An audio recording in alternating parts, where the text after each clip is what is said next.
boys and girls, today we are going to be reading Chapter 9 in Mouse and the Motorcycle. The first thing you need to do when you do your chapter work is you need to put these in sequence order. So you need to decide what happened first, second, third, fourth, fifth, sixth, and so forth. And just put the numbers 1, 2, 3, 4, and so on. All right. Keith described his first time riding a bicycle with handbrakes. Ralph told his family about the bacon and toast with jelly that was coming. Ralph sat on the window ledge staring out into the night. Keith asked Ralph what he would like for breakfast. Ralph's mom is worried about giving a tip for the room service. Ralph returned to his mouse hole to find pandemonium, which means craziness. All right, so it says on page 95, find the following. Now a pronoun. A pronoun are words like he, she, it, them, and so on. Adjectives describe a noun. So blue, tall, large, small, red, pointy, and so forth. And verbs usually end in ed, but they don't always. But that's a good clue. All right. Name 3 things that Ralph heard as he sat on the windowsill. So you could just get rid of the name and put the 3 things that Ralph heard as he sat on the windowsill were, because there's going to be 3 of them. Why did Keith say that it wouldn't be right for him to be real mad at Ralph? Let's see. Keith said that it wouldn't be right for him to be real mad at Ralph because, and the last one, why did Aunt Dorothy tell Uncle Lester that they should listen to Ralph? Aunt Dorothy told Uncle Lester that they should listen to Ralph because, and there you go. All right, get your book out. Let's start reading.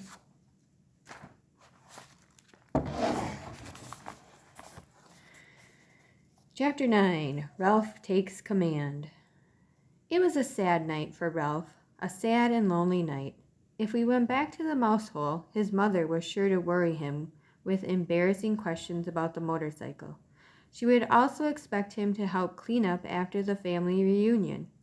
If he took off his crash helmet, he could squeeze under the door and explore the hall on foot, but he could not bear to part with the helmet. And anyway, he had no desire to travel by foot where he had once ridden with such noise and speed.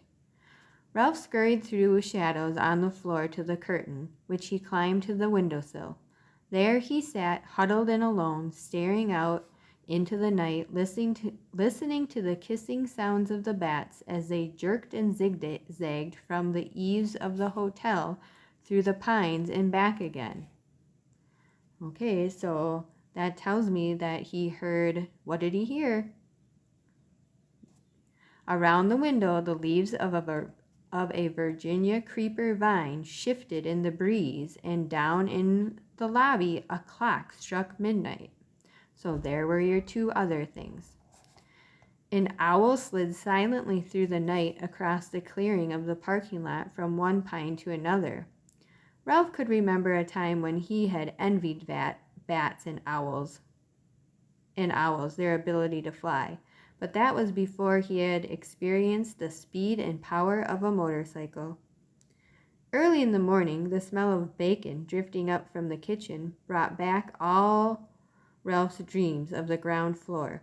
It was not long until he was embarrassed to discover that Keith was awake and was lying quietly in bed watching him.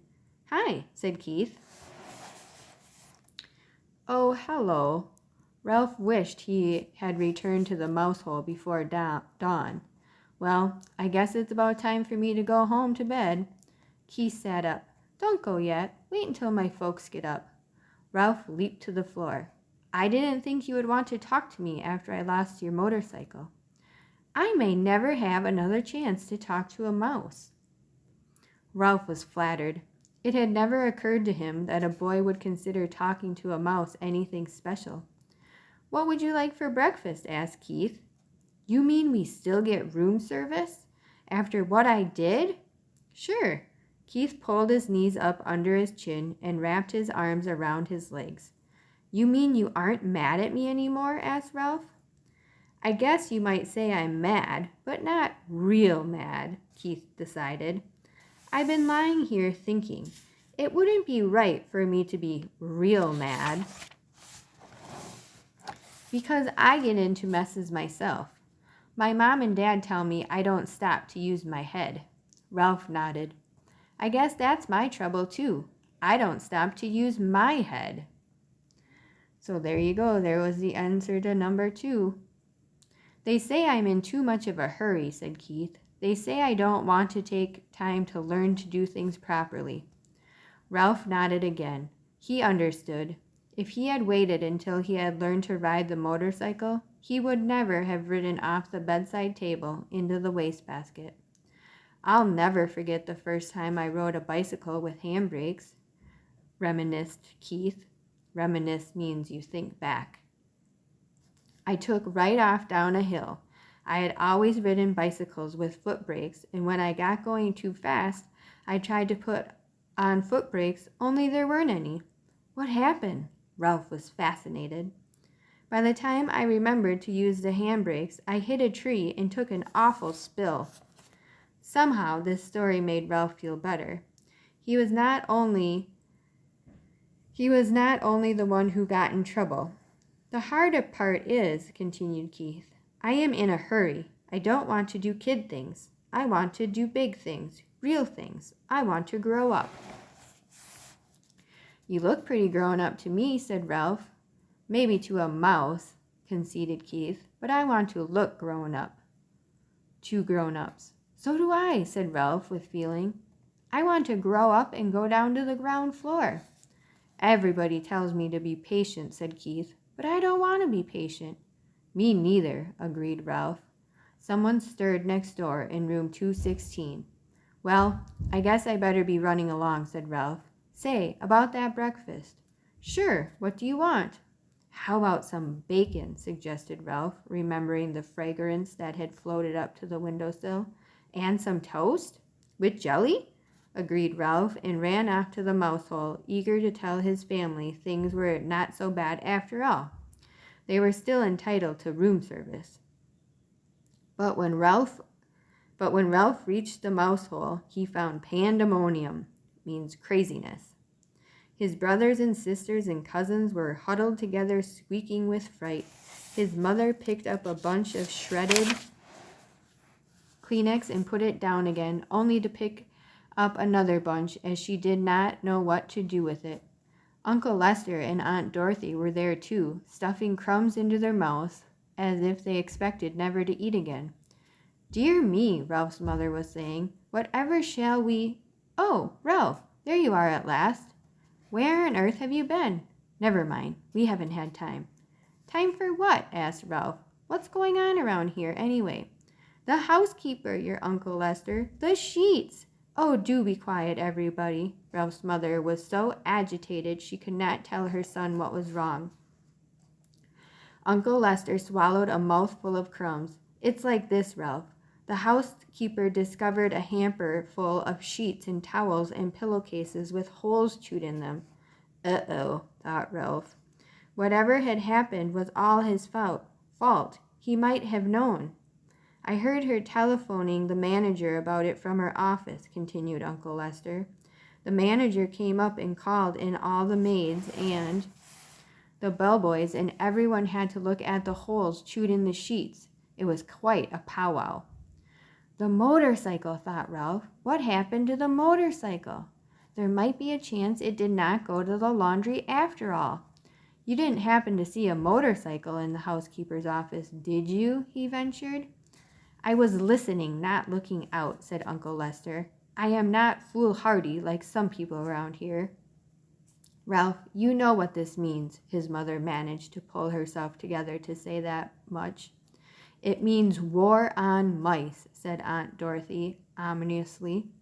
It means traps, poison, said Uncle Lester. Who knows?